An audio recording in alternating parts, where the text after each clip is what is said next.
దారి లేకుండా పోయింది అది. సో ఇట్లా దీనికి కారణాలు ఎన్నో ఉన్నాయి.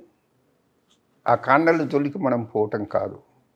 అది తప్పే జరిగింది, కాదనటం లేదు. ఆ తప్పుకు కారణాలు ఎవరు? నాయకులే కారణాలు. ఆ తప్పుకు కారణాలు ఎవరు? ప్రభుత్వాలే కారణం. ఆ తప్పుకు కారణాలు ఎవరు? అధికారులే కారణాలు. మీ బాధ్యత నుంచి తప్పించుకునేది ఈనాడులే ఏదో ఇప్పుడులే ఆహ్, ఆహ్, ఏది జ్ఞానోదయం కలిగినట్టు. అవును.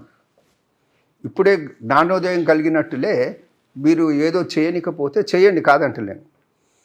కానీ ప్రజల గోడును కూడా అర్థం చేసుకోండి.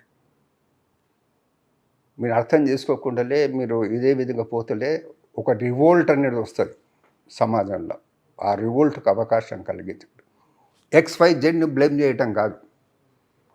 ఆ ప్రభుత్వం జమానాలో జరగలేదా, ఈ ప్రభుత్వం జమానాలో జరగలేదా, ఈ ప్రభుత్వం జమానాలో జరగలేదా, అన్ని ప్రభుత్వాల జమానాలో జరిగింది. అందరు తప్పులు చేసిండ్రు.